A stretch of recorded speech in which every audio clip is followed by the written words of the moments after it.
கனடாவை நோக்கி அண்மைய நாட்களிலே சுற்றுலா வீசாவிலும் மற்றும் ஒர்க் பெர்மிட்டிலும் வந்து அதிகளவான இளைஞர் யுவதிகள் சென்று கொண்டிருப்பதை நாங்கள் பார்க்கக்கூடியதாக இருக்கின்றது. இது வெறுமனே இலங்கையிலிருந்து மட்டுமல்ல, இலங்கையை போன்ற பின்தங்கிய நாடுகள் பலவற்றிலிருந்து இவ்வாறு இளைஞர் யுவதிகள் சென்று கொண்டிருப்பதை காணக்கூடியதாக இருக்கின்றது. இந்த நிலைமையிலே தற்காலிகமாக கனடாவிலே 1 தொடக்கம் 2 வருடங்கள் வேலை வாய்ப்பை பெறுவதற்கான ஒரு அறிவிப்பு வெளியாகி இருக்கின்றது. இந்த வேலை வாய்ப்பின் ஊடாக கனடாவிலே ஏதாவது ஒரு தொழில் தருணரிடமிருந்து நீங்கள் 1 தொடக்கம் 2 வருடங்கள் வேலை வாய்ப்பை பெற்று உங்களுடைய பொருளாதாரத்தை மேம்படுத்துவதற்கான வாய்ப்புகள் இந்த தற்காலிக ஒர்க் பெர்மிட்டின் ஊடாக கிடைக்கக்கூடிய சந்தர்ப்பங்கள் இருக்கின்றது. டெம்பரரி ஒர்க் பெர்மிட் 2024 என்பதுதான் அந்த அறிவிப்பு. இந்த அறிவிப்பின் ஊடாக நான் முன்னரே குறிப்பிட்டது போன்று 1 தொடக்கம் 2 வருடங்கள் அங்கே ஒரு வேலை வாய்ப்பை பெற்று உங்களுடைய பொருளாதாரத்தை மேம்படுத்தலாம். இந்த ஒர்க் பெர்மிட்டை எப்படி பெறுவது?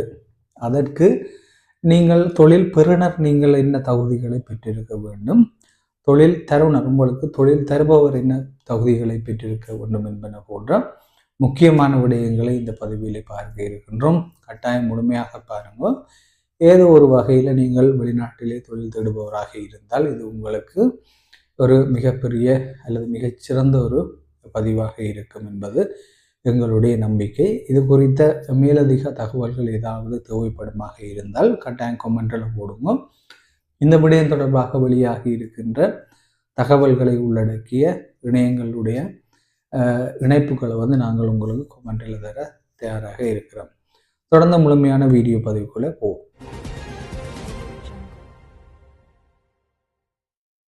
டெம்பரரி ஒர்க் பெர்மிட் 2024 இதுதான் அந்த விடயம்.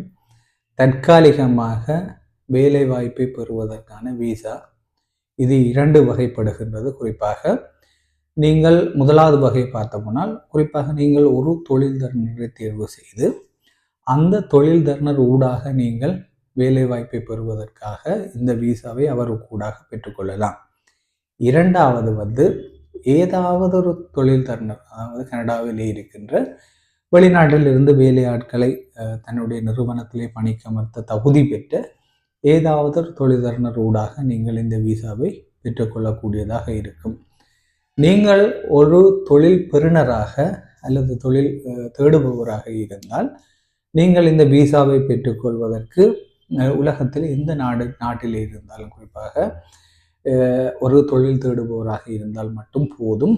நீங்கள் சில அடிப்படை தகுதிகளை பூர்த்தி செய்தால் நீங்கள் இந்த வீசாவை பெற்றுக்கொள்ளக்கூடியதாக இருக்கும்.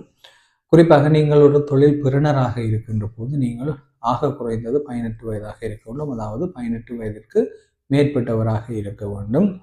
நீங்கள் இந்த நாட்டில், அதாவது உங்களுடைய சொந்த நாட்டிலே எந்த விதமான குற்றவியல் நடவடிக்கைகளோடும் தொடர்பில்லாத ஒருவராக இருக்க வேண்டும். கனடாவிலே அந்த நாட்டினுடைய அமைதிக்கும் அந்த நாட்டில் உள்ள மக்களுடைய நலன்களுக்கும் குந்தகம் விளைவிக்காத ஒரு நபராக இருக்க வேண்டும்.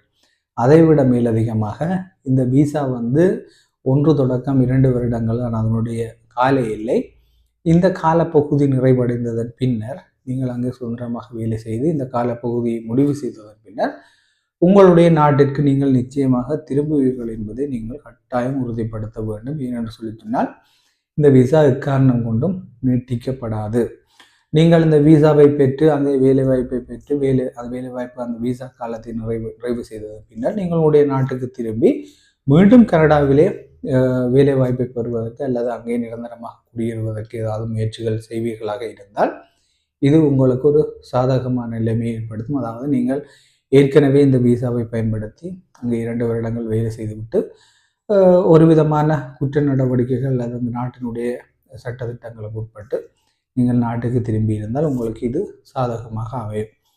இந்த வீசாவை பெறுவதற்கு ஒரு தொழில் பெறுநராக உங்களுக்கு என்ன தகுதி இருக்க வேண்டும் என்ற விடயத்தை நான் கூறியிருந்தேன்.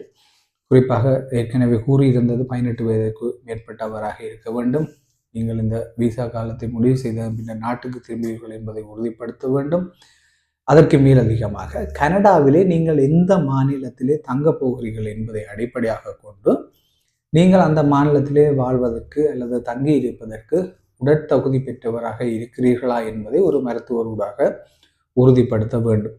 அதற்கு மேலதிகமாக உங்களுடைய நாட்டிலே நீங்கள் எந்த விதமான குற்றவியல் நடவடிக்கைகளும் தொடர்பு இல்லாத நபர் என்பதை நிரூபிக்கும் வகையிலே உங்களுடைய பிரதேச போலீசாருடைய நற்சான்றிதழை பெற்றிருக்க வேண்டும். அதற்கு மேலதிகமாக உங்களுடைய பணம் அங்கே தங்கியிருப்பு காலத்திலே உங்களையும் உங்கள் குடும்பத்தையும் பாதுகாத்துக் கொள்வதற்கு தேவையான பணத்தை நீங்கள் வைத்திருக்கிறீர்கள் என்பதை உறுதிப்படுத்த வேண்டும். மேலதிகமாக உங்களுடைய நீங்கள் ஒரு குடும்பத்தை கூட்டிட்டு போகிறீங்கன்னா, குறிப்பாக உங்களோட மனைவி பிள்ளைகளை கூட்டிட்டு போகிறீங்கன்னா, அவர்கள் உங்களுடைய திருமண சான்றிதழ், உங்களுடைய உங்களுடைய பிறப்பு சான்றிதழ் போன்ற சில ஆவணங்களை வைத்திருக்க வேண்டும். மேலதிகமாக உங்களுக்கும் தொழில் தரனருக்கும் இடையே, உங்களுக்கு தொழில் தருகிறவர்களுக்கும் இடையிலே என்ன இருக்க வேண்டும் என்று சொன்னால், குறிப்பாக வெளிநாட்டில் இருந்து ஒரு பணியாளரை தன்னுடைய நாட்டுக்கு அழைத்து தன்னுடைய நிறுவனத்திலே வேலை வாய்ப்பை வழங்குவதற்கு தேவையான LMIA என்கின்ற அந்த தர சான்றிதழை, அந்த அனுமதி சான்றிதழை கட்டாயம் உங்களுடைய தொழில் தரனர் வைத்திருக்க வேண்டும். அதனுடைய பிரதியை நீங்களும் வைத்திருக்க வேண்டும். மேலதிகமாக IMM 1295 என்கின்ற இந்த விசாவை பெறுவதற்கான விண்ணப்ப படிவத்தை நீங்கள் கட்டாயம் பூர்த்தி செய்திருக்க வேண்டும். இந்த ஆவணங்கள் எல்லாத்தையும் சேகரித்து உங்களுடைய ஆவணங்கள், உங்களுக்கு தொழில் தருணரிடத்தில் இருக்க வேண்டிய ஆவணங்கள் எல்லாத்தையும் கூட்டிணைத்து கனடாவினுடைய குடிவரவு, அகதிகள் மற்றும் குடியுரிமைக்கான IRCC என்கின்ற இணையதளம் ஊடாக உங்களுடைய விண்ணப்பத்தை நீங்கள் சமர்ப்பிக்கக்கூடியதாக இருக்கும். சமர்ப்பித்த பின்னர் வழக்கமான அந்த நாட்டினுடைய குடிவரவு நடைமுறைகளின் கீழே உங்களுக்கான விசா கிடைக்கப்பெறும். இதற்காக நீங்கள் எவ்வளவு பணத்தை செலவிட வேண்டும் என்று சொல்லி கேட்டால், நீங்கள் ஒரு குறிப்பிட்ட தொழில் தருணரிடமிருந்து நீங்கள் இந்த விசாவை பெறுவதாக இருந்தால் $155 கனடியன் டாலரையும், மேலும் யாராவது ஒரு தொழில் தருணரிடமிருந்து நீங்கள் இந்த விசாவை பெற்றுக்கொள்வதாக இருந்தால் $255 கனேடியன் டாலர்ஸை நீங்கள் செலுத்த வேண்டியதாக இருக்கு.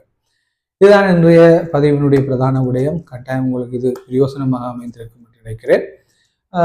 அப்படி இருந்தால் கமெண்ட் பண்ணுங்க. மேலதிகமாக தகவல் தேவையினால் கமெண்ட் பண்ணுங்க. மேலும் நாளை ஒரு வீடியோ பதிவில் சந்திப்போம். நன்றி, வணக்கம்.